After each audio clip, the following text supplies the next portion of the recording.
បាទសូមស្វាគមន៍ជាមួយនឹងការវិភាគបាល់ទាត់ Premier League សប្តាហ៍ទី10យប់ថ្ងៃសៅរ៍ទី1ខែវិច្ឆិកាបងប្អូនណាឥឡូវនេះឈានចូលដល់ថ្ងៃថ្មីខែថ្មីហើយហើយសង្ឃឹមថារឿងដែលមិនល្អនៅក្នុងខែចាស់នឹងរំលងផុតខែថ្មីចាប់យកតែភាពជោគជ័យនិងភាពរីកចម្រើនទាំងអស់គ្នាបងប្អូនណាហើយសម្រាប់រាត្រីនេះប្រទេសអង់គ្លេសមានការប្រកួតច្រើនគូមែនទែនសុទ្ធតែជាគូដែលជក់ចិត្តតែម្ដងបាទគូឯកទី1របស់យើងនៅក្នុងរាត្រីនេះគឺក្រុម Manchester United ត្រូវទៅលេងនៅទឹកដីរបស់ក្លឹប Nottingham Forest នៅវេលាម៉ោង 10 យប់នេះបងប្អូនណាចាំមើលតើ Man U នៅតែបន្តភាពល្អប្រសើររបស់ខ្លួនបានដែរឬទេនៅក្នុងទឹកដីរបស់ Nottingham Forest បាទក្រៅពីនោះក៏មានដូចជាការប្រកួតរវាងក្រុម Arsenal បងប្អូន Arsenal ត្រូវទៅលេងនៅទឹកដីរបស់ក្លឹប Burnley បងប្អូនណាការប្រកួតនៅវេលាម៉ោង 10 ដូចគ្នាបាទគូធំយប់នេះចាប់លេងពីវេលាម៉ោង 10 តទៅណាហើយ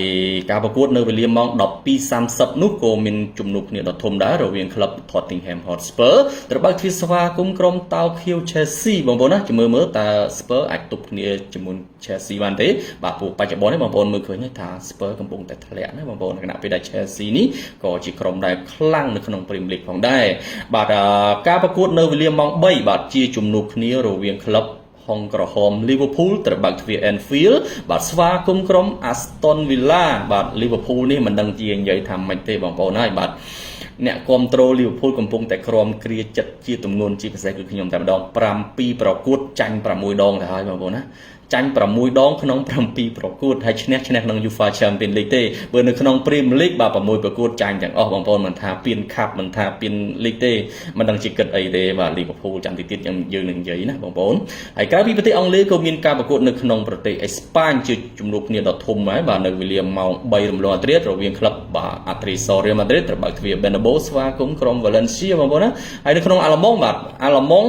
ខ្លាំងតែម្ដងបាទរវាងក្លឹប Bayern Munich ត្រូវបើកទ្វារ Allianz Arena ស្វាគមន៍ក្រុម Bayer Leverkusen បាទនៅវេលាម៉ោង 12:30 បាទសម្រាប់គូ Bayern នេះលេងដំណើរគ្នាជាមួយនឹងក្លឹប Chelsea ជាមួយ Spurs បងប្អូនបាទទាំងអស់នេះសុទ្ធតែជាគូសំខាន់ដែលត្រូវលេងក្នុងយប់នេះយើងនឹងធ្វើការនិយាយបន្តិចទៀតនេះប៉ុន្តែមុនធ្វើការនិយាយសំណូមពរបងប្អូន join channel Telegram របស់ខ្ញុំបាទពីសកេម្នាក់មួយទៅបងប្អូនណានៅក្នុង pin comment សម្រាប់ Facebook នេះសម្រាប់បងប្អូន YouTube អាច join នៅក្នុង description សម្រាប់បងប្អូន TikTok join នៅក្នុង bio បាទ join Telegramដើម្បីមើលការ live បន្តផ្ទាល់បាទរបស់យើងបាទអរគុណច្រើនបាទអញ្ចឹងយើងនិយាយដល់គូសំខាន់ទី1បាទ Forest ត្រូវបើកទ្វារស្វាគមន៍ក្រុម Man U បាទនិយាយគូនេះមុនទៅចាំនិយាយ Arsenal ក្រោយមកទៅបន្ទាប់មក Liverpool អញ្ចឹងទៅ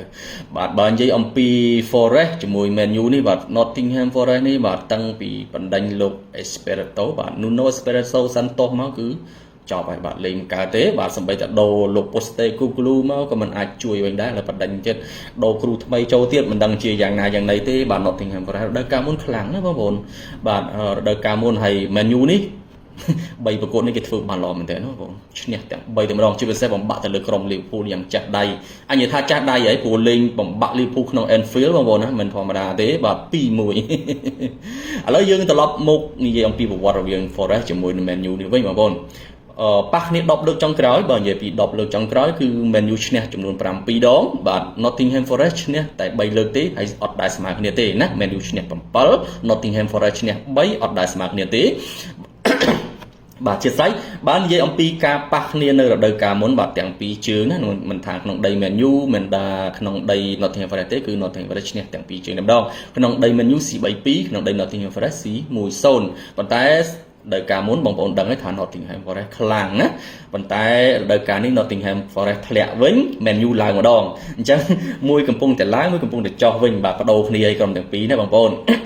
បើយើងនិយាយអំពី5ប្រកួតចុងក្រោយរបស់ Man U បាទ5ប្រកួតចុងក្រោយរបស់គាត់អាចនិយាយថាធ្វើបានល្អណាស់ឈ្នះ4ចាញ់តែមួយលើកទេឈ្នះ4ចាញ់1ការប្រកួតចុងក្រោយរបស់ Man U គឺបានយកឈ្នះទៅលើក្លឹប Brighton Hove Albion ក្នុងលទ្ធផល4-2 3ប្រកួតចុងក្រោយរបស់ Man U គឺឈ្នះទាំងអស់ណាបងប្អូនអញ្ចឹងងើបមុខងើបមាត់វិញហើយសម្រាប់ Manchester United យ៉ាប់តាហុងទេឥឡូវនេះបាទដូចជាវាប្រែប្រួលវិញកន្លងចាក់បងប្អូនក្រុមដែលធ្លាប់ខ្សោយប្រែជាខ្លាំងក្រុមដែលធ្លាប់ខ្លាំងប្រែជាខ្សោយណាដូចជា Man City ដូចជា Liverpool អីប្រហែលរដូវកាលក្លុកប្រហែលរដូវកាលហើយប៉ុន្តែរដូវកាលនេះចាប់ផ្ដើមទាំង Man City ទាំង Liverpool ធ្លាក់ដូចគ្នាប៉ុន្តែបើ Man City វាមិនធ្លាក់ដូច Liverpool ទេ Liverpool ធ្លាក់ខ្លាំងរដូវកាលនេះណាបងប្អូន Man City ធ្លាក់តាំងពីរដូវកាលមុនបើយើងនិយាយអំពី Nottingham Forest បាទ Nottingham Forest នេះគឺ5ប្រកួតចុងក្រោយរបស់គាត់ធ្វើឲ្យល្អទេបាទចាញ់4លើកទៅហើយបាទ5លើកឈ្នះតែមួយលើកទេបងប្អូនណាឈ្នះនៅក្នុងក្របខ័ណ្ឌ UEFA Champions League ទៀតបើនៅក្នុង League 5ប្រកួតចាញ់ទាំង5 បាទនៅក្នុងលីក5ប្រកួតរបស់ Nottingham Forest គឺចាញ់ទាំង5លើកបាទឈ្នះមួយលើកនេះឈ្នះនៅក្នុង UEFA Champions League ទេហើយការប្រកួតចុងក្រោយរបស់ Nottingham Forest នេះគឺចាញ់ទៅលើក្លឹប Bournemouth ក្នុងលទ្ធផល2-0 បាទ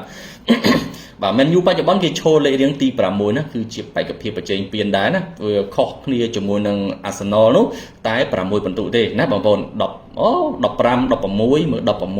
4 20ទៅមក6ពិន្ទុណាចាញ់ Arsenal 6ពិន្ទុទេអញ្ចឹងក៏មិនឆ្ងាយពេកដែរបើ Arsenal ហ៊ានតែផ្្លាត់ចាញ់ពីប្រកួតអីអាចនឹង Man U ឈ្នះពីប្រកួតអីអាចនឹងដែរណាបងប្អូន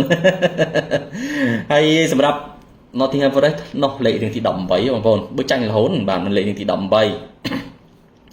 អញ្ចឹងតាក់ទងនឹងប្រវត្តិអាចនិយាយថា Man U ឈ្នះណាឈ្នះទៅលើប្រវត្តិបងប្អូនបាទឈ្នះទៅលើប្រវត្តិតាំងពីការប៉ះគ្នាធ្វើទៅបិទតែរដូវកាលមុន Forest ធ្វើបានល្អជាងប៉ុន្តែ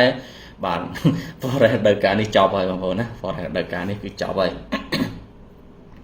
យើងនិយាយអំពីសមាជិកកីឡាករដែលដាក់លេងយប់នេះសម្រាប់ Man U របួសតែ2នាក់ទេបាទគឺទី1កីឡាករ Harry Maguire ទី2កីឡាករ Lisandro Martinez ហើយសម្រាប់ Nottingham Forest របួសច្រើនបាទមានដូចជា Aina Bokawa Chris Wood Zinchenko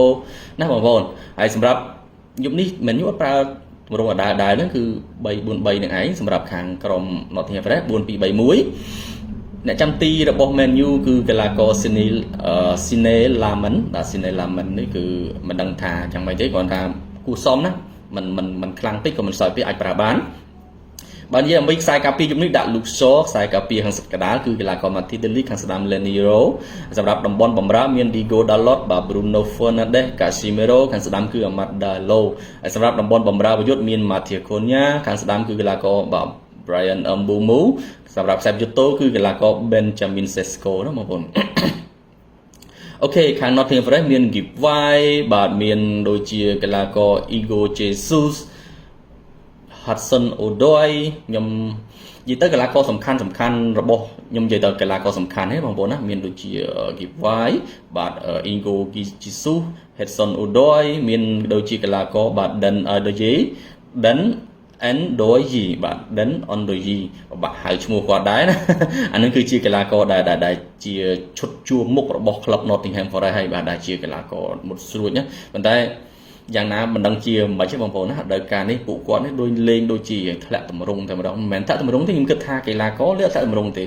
ប៉ុន្តែបញ្ហាគឺប្រព័ន្ធតែម្ដងគាត់តែបដិញគ្រូភ្លាមធ្លាក់យកតែម្ដងណាបងប្អូនដោយការមុន Nottingham Forest នេះខ្លាំងមែនទែនបងប្អូនដោយការនេះមិនដឹងជាមិនបាទដូរគ្រូអីនៅតែ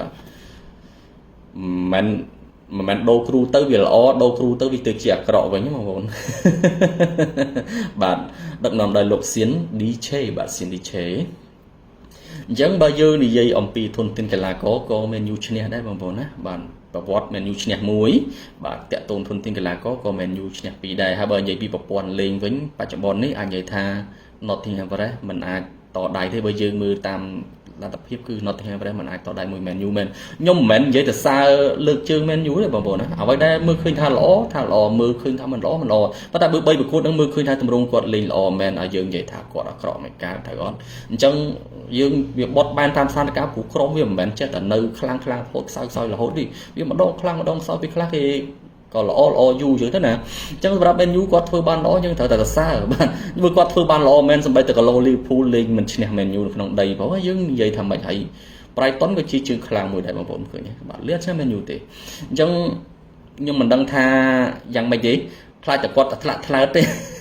Man U នេះមិនខ្លាចតែគាត់ថ្លាក់ថ្លើតទេបងប្អូនណាបើសិនជាគាត់ប្រឹងលេងដូចការប្រកួត3ប្រកួតកន្លងផុតទៅបាទ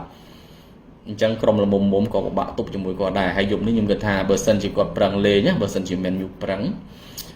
Nottingham Forest មិនមែនជាបាទក្រុមមួយដែលអាចទប់ជាមួយ Man U បានទេបាទអ្វីដែលខ្ញុំបារម្ភនោះខ្លាចតែគាត់ថ្លាក់ថ្លែងពួក Man U ចឹងបាទឈ្នះ 3-4 ប្រកួតចឹងទៅចាប់ដើមធ្វើចាញ់អញ្ចឹងណាមិនដឹងជាគាត់ធ្វើចាញ់ឬគាត់ចាញ់មែនទែនយើងពិបាកស្មានមែនទែនណាសម្រាប់គូ Man U នេះពិបាកស្មានណាបងប្អូនមិនអាចស្មានចិត្តគាត់ត្រូវទេប៉ុន្តែបើយើងនិយាយអំពីស្ថានភាពបងប្អូនគឺ Nottingham Forest នេះมันអាចទប់ជាមួយ Man U បានទេតាំងពីប្រវត្តិកីឡាករនិងប្រព័ន្ធលេងបងប្អូនណាអញ្ចឹងអ្វីដែល Nottingham Forest មានប្រៀបទៅលើ Man U នៅក្នុងរាត្រីនេះគឺជាការប្រកួតនៅក្នុងដីតែប៉ុណ្្នឹងឯងអញ្ចឹងសម្រាប់ Man U គឺតឲ្យចំនួនកន្លះដាច់បាទកន្លះដាច់ទៅលើ Nottingham Forest តដូចតិចពេកបាទ Man U ខ្លាំងសឹងអីខ្ញុំមិនដឹងថាយ៉ាងម៉េចបន្តតិចមែនពិបាកណាបងប្អូនណាខ្ញុំបារម្ភមែនតើបាទប៉ុន្តែបើសួរថាក្រុម Man U អាចឈ្នះអត់វាយើងគ្រាន់តែមើលស្ថិតិហ្នឹងក៏យើងអាចនិយាយថា Man U ឈ្នះដែរបាទ ចឹងយប់នេះខ្ញុំទូទាថា Man U អាចយកឈ្នះទៅលើក្រុម Nottingham Forest បងប្អូនគាត់ថាពិបាកទុកចិត្ត Man U គឺអាចមានអត្រាឈ្នះរហូតដល់ 75% ណាបងប្អូន 75% ប៉ុន្តែគាត់ថាយើងមិនសូវទុកចិត្តយើងញើតអញ្ចឹងណា បាទអញ្ចឹងខ្ញុំទូទាថា Man U នឹងអាចយកឈ្នះទៅលើ Club Nottingham Forest ក្នុងលទ្ធផល2-1 បាទ 2-1 បងប្អូនផ្លែតែស្មើគ្នាបាទប៉ុន្តែអញ្ចឹងណាវា Man U ឈ្នះគ្រប់ផ្នែកទេបើស្មើគ្នាដូចវាមិនសមណាអញ្ចឹង Man U អាចយកឈ្នះទៅលើក្រុម Nottingham Forest ក្នុងលទ្ធផល2-1 បាទសម្រាប់ Arsenal ជាមួយ Club Burnley បងប្អូនណា Burnley ក៏មិនមែនជាក្រុមអីដែលខ្លាំងណាស់ដែរគាត់នៅវេទនាដែរហ្នឹងបាទ5ប្រកួតរបស់ Burnley បាទឈ្នះតែ2លើកទេបងប្អូនណាចាញ់3ហើយប្រកួតចុងក្រោយរបស់ Burnley នេះគឺចាញ់ទៅលើ Wolves យកឈ្នះបាទជាស្រ័យយកឈ្នះទៅលើ Wolves ក្នុងលទ្ធផល3-2ហើយយកឈ្នះទៅលើ Leeds United ក្នុងដីផងដែរប៉ុន្តែគាត់ប៉ះមួយក្រុមរៀងខ្លាំងគាត់លេងឈ្នះគេទេដូចជា Aston Villa គាត់ចាញ់ 2-1 ចាញ់ទៅលើ Man City ជាដើមណាបាទហើយជាពិសេសចាញ់ទៅលើ Cardiff ហើយសម្រាប់ក្រុម Arsenal គឺគេលេចធ្លោហើយបាទគឺជាក្រុមកំពុងតែដណ្ដើមពាន Premier League បាទមានឱកាសខ្ពស់មែនទែនក្នុងការប្រជែងពាន Premier League រដូវកាលថ្មីនេះណាអូយប្រហែលប្រកួតរបស់ Arsenal ឈ្នះរហូតហ្នឹងបងប្អូន5ប្រកួតឈ្នះទាំងអស់ណា5ប្រកួតរបស់ Arsenal ឈ្នះទាំងអស់ប្រកួតចុងក្រោយរបស់ Arsenal គឺបានយកឈ្នះទៅលើ Club Brighton ក្នុងលទ្ធផល2-0 បាទ Arsenal យកឈ្នះ Brighton 2-0 ក្នុង UEFA Champions League ក៏ល្អដែរបាទប្របាក់ទៅលើ AT 4-0 ញាក់សាយតែម្ដងនិយាយទៅឈ្នះរហូតហ្នឹងបាទឈ្នះរហូតមើលឈ្នះបានប្រកួតដែរ1 2 3 4 5 6 7 8 9 10 11 12 បាទ12ប្រកួតចុងក្រោយចាញ់តែមួយលើកទេ12ប្រកួតឈ្នះ10ដងចាញ់មួយលើកហើយស្មើមួយលើក Arsenal គឺល្អមែនទែនតែកភាពខ្លាំងបាទដាច់បនម៉ៅចំនួន4បន្ទុកណាដាច់បនម៉ៅចំនួន4បន្ទុកបនម៉ៅលេខ2ហើយដាច់ Man City ហើយនឹង Man U នេះរហូតទៅដល់បាទ6បន្ទុកដាច់ Liverpool ចំនួន7បន្ទុកប្រវាក់ដេញដែរណានៅ Premier League បងប្អូនប្រវាក់ដេញណាអញ្ចឹងបើយើងនិយាយអំពីប្រវត្តិប៉ះគ្នាក្រុមទាំងពីរបាទគឺ Arsenal បាទ Arsenal ឈ្នះរហូតដល់16ដង10លើកចុងក្រោយណា10លើកចុងក្រោយ Arsenal ឈ្នះ6 Burnley ឈ្នះតែមួយលើកទេស្មើ3ការប្រកួតចុងក្រោយរដូវកាលមុន Arsenal ឈ្នះទាំងពីរជើងក្នុងដី Arsenal យកឈ្នះ 3-1 ក្នុងដី Burnley Arsenal ដាក់ 5-0 ញាក់សាច់យប់នេះមិនស្រួល 5-0 ទៀតបាទយប់នេះមិនស្រួល 5-0 ទៀត Arsenal យប់នេះអេមហ៎បងប្អូនណាបាទអាចនឹងគ្រប់គ្រងបានខ្លាំងតំបន់ប្រយុទ្ធរបស់គាត់កាច Arsenal ហើយបើនិយាយពីកីឡាករយប់នេះសម្រាប់ Arsenal មានដូចជាបាទកីឡាករ David Raya បាទ David Raya មានដូចជាកីឡាករ Lewis Scully Gabriel Magalhaes ត្រឡប់មកវិញហើយបងប្អូនណា Gabriel Magalhaes ត្រឡប់មកវិញហើយមានដូចជាកីឡាករ Christian Maguire ខាងស្ដាំគឺកីឡាករ Julian Timber ហើយសម្រាប់តំបន់បម្រើមាន Iborichi Eze មាន Martin Zubimendi Mikel Merino នៅខាងស្ដាំ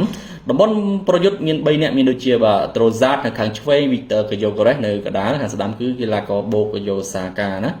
អញ្ចឹងសម្រាប់ Arsenal គឺពេញជើងពេញបឹបតែម្ដងកីឡាកររបួសយប់នេះគឺមានច្រើននិយាយទៅតំបន់ប្រយុទ្ធរបស់ Arsenal គឺរបួសច្រើនណាប៉ុន្តែមិនបញ្ហាទេបាទយប់នេះអត់មានវត្តមាន Declan Rice ទេ Calafiori Martin Odegaard Gabriel Jesus បាទ Noni Madueke ក៏ដូចជា Kai Havertz ណាបាទតំបន់ប្រយុទ្ធមាន Gabriel Jesus Madueke Kai Havertz Martin Odegaard ក៏របួសហើយតំបន់ការពារមាន Declan Rice Calafiori William Saliba ក៏របួសដែរណា Gabriel Martinelli ក៏របួសដែររបួសច្រើនមែនទែនសម្រាប់ Arsenal ប៉ុន្តែវាកីឡាករប៉ុណ្ណេះក៏មិនបញ្ហាដែរប៉ុន្តែអ្វីដែលបារម្ភបងប្អូនទម្លាប់ Arsenal នេះពាក្យច្រើនតំណមុខគេ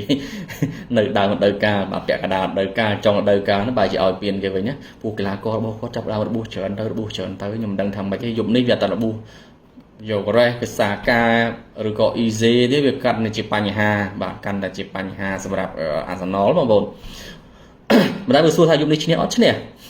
បាទតាំងពីប្រវត្តិប្រព័ន្ធលេងរបស់ Arsenal គឺកាចណាតំបន់ប្រយុទ្ធរបស់គាត់កាចអញ្ចឹងយប់នេះខ្ញុំគិតថា Arsenal នឹងអាចយកឈ្នះទៅលើ Burnley ក្នុងលទ្ធផល3-0 ដល់3-0ណាបងប្អូនអាចនឹងគ្រប់គ្រង Arsenal បានអាចនឹងបាច់ Arsenal តែម្ដងទៅអូខេពួក Arsenal វាយបងប្អូនបាទ Man U ហ៊ានលេងទេគ្រាន់តែខ្ញុំទាថា 2-1 ប៉ុន្តែពិបាកលេងណា Man U ណាហើយសម្រាប់បាទ Chelsea ជាមួយនឹង Spurs បាទ Chelsea ជាមួយនឹង Spurs នេះគូនេះខ្ញុំគិតថា Spurs វាមិនដែរចាញ់រហូតទេបងប្អូន Spurs ណាលេងចាញ់រហូតណា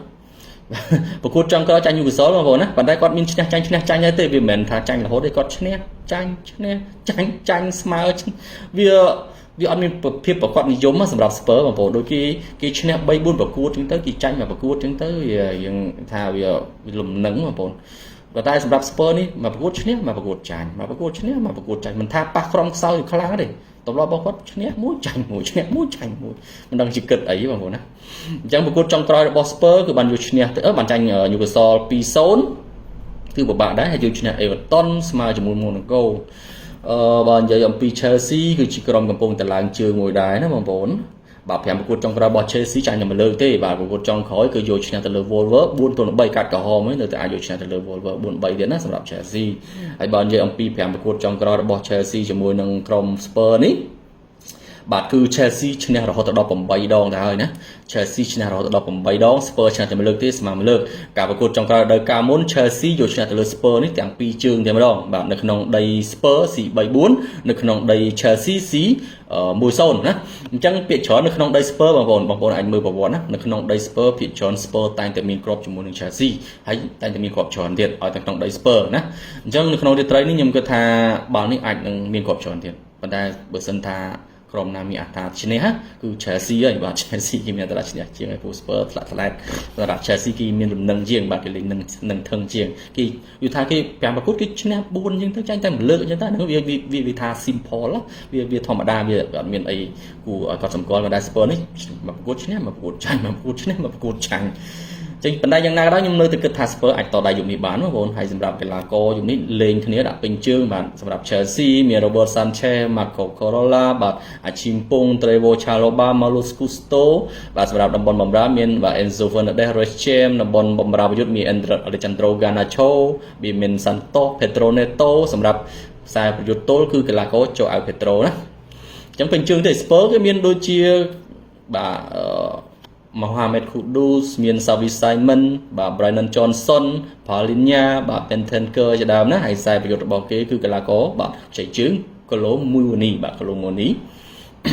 ញ្ចឹងយប់នេះខ្ញុំគិតថា Spurs អាចតដៃជាមួយ Chelsea បានហើយប៉ុន្តែ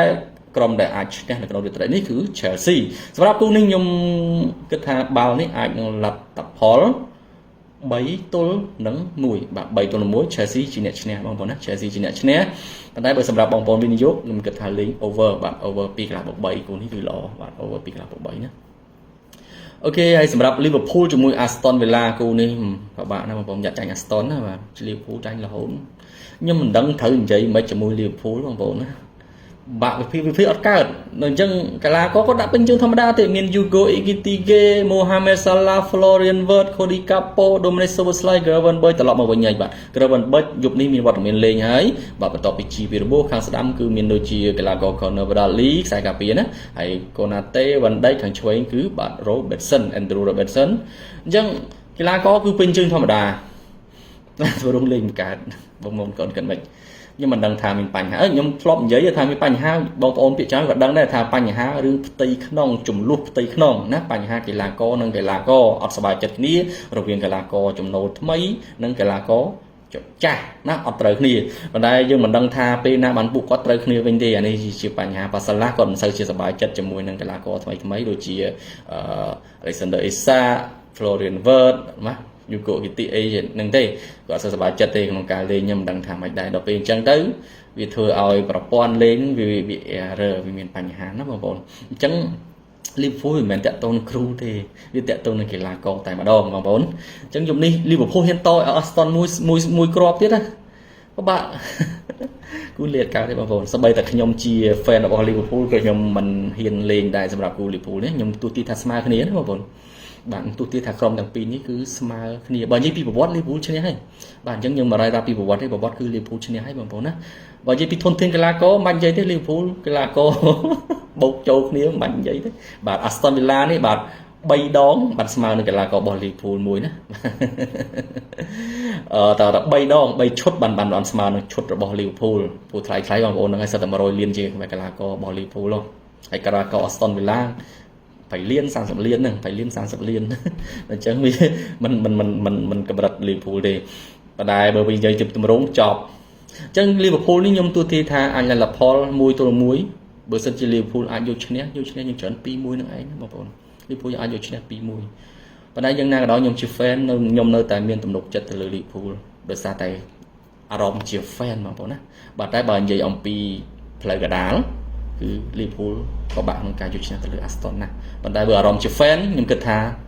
Liverpool មានឱកាសឈ្នះក្នុងយប់នេះបាទអរគុណច្រើនអូខេយើងនិយាយដល់គូខ្លីៗបាទដល់ Real ជាមួយនឹង Valencia បងប្អូន Real ជាមួយ Valencia យប់នេះខ្ញុំគិតថា Real ល្អបងប្អូនអាចនឹងគ្រប់គ្រង Real បាទ Real និយាយខ្លីៗតែម្ដងតែខ្ញុំមើលហើយបងប្អូនខ្ញុំមើលអស់ប្រហែលគូខ្ញុំមើលពី2ថ្ងៃហើយអញ្ចឹងសម្រាប់ Real ជាមួយ Valencia នេះខ្ញុំគិតថាបងប្អូនអាចនឹងវាយ Real Madrid បានចំនួន2គ្រាប់ Real ត2គ្រាប់បងប្អូនណាបាល់នេះ Real អាចយកឈ្នះទៅលើ Valencia ក្នុងលទ្ធផល3-0យ៉ាងអន់បំផុតក៏ស្មើគ្រាប់តដែរសម្រាប់គូនេះបងប្អូនណាអញ្ចឹងបងប្អូនអាចវាយ Real Madrid បានហើយសម្រាប់ Bayern Munich ជាមួយ Bayer Leverkusen នេះមានគ្រាប់ច្រើនណាបងប្អូនអាចនឹងមានគ្រាប់ច្រើនក្រុមដែលឈ្នះគឺ Bayern Munich ឈ្នះទាំងទឹកដីឈ្នះទាំងប្រវត្តិឈ្នះទាំងកីឡាករឈ្នះទាំងប្រព័ន្ធលេងអញ្ចឹងខ្ញុំគិតថា Bayer Leverkusen ទោះជាមុំយ៉ាងណាដោយ Bayern កាចហ្នឹងបងប្អូនប៉ុន្តែអ្វីដែលខ្ញុំបារម្ភបំផុតនោះគឺ Bayern ឈ្នះច្រើនពេកហើយបងប្អូន17 18ប្រកួតហើយ Bayern ឈ្នះទាំងអស់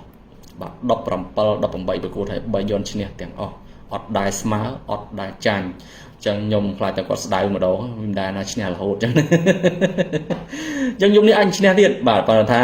គ្រាប់តដូចណាដូចជាតឲ្យមកគ្រាប់កន្លះហើយខ្ញុំមើលសិនបងប្អូនត2គ្រាប់បាទត2គ្រាប់ទៅលើ Bayer Leverkusen បាល់នេះបើសិនជាបងប្អូនលេង over ទៅណាបាទពិបាកណាស់បងប្អូនខ្ញុំខ្លាចតែ Bayern C ក្នុងលទ្ធផល3-1 អញ្ចឹងគូនេះបើសិនជាលេង over ទៅបាទអរគុណច្រើនអូខេអញ្ចឹងយើង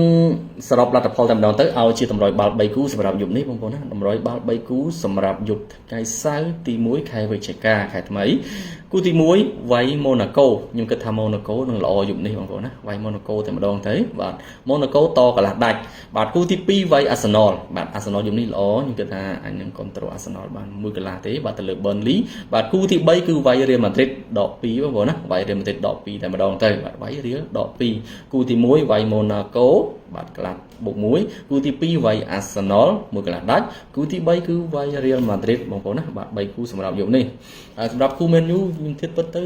យប់នេះលេង Man U ក៏បានដែរខ្ញុំគិតថា Man U ក៏គួរសមដែរណាបាទរៀងរអាហើយសម្រាប់Spur ជាមួយនឹង Chelsea ខ្ញុំគិតថាលេង over ល្អបងប្អូនណាបាទ Spur ជាមួយ Chelsea ខ្ញុំគិតថាលេង over ល្អបងប្អូនអាចនឹង control លេង over 2កន្លះ3ក៏បានដែរសម្រាប់ Spur Chelsea ណានិងគូបន្ថែមគូបន្តបន្សំដែលបងប្អូនអាចពិចារណាបន្ថែមណាអាចលេង Man U អាចលេង over Spur ជាមួយ Chelsea អីជាដើមបាទអរគុណច្រើនសម្រាប់ការតាមដាន complete join channel Telegram របស់ខ្ញុំបាទដើម្បីមើលការ live បន្តបាទតពិសេសរបស់យើងបាទក៏ដូចជាព័ត៌មានកីឡាការតំណាក់គូល្អៗផ្សេងៗអរគុណច្រើនសូមគោរពលា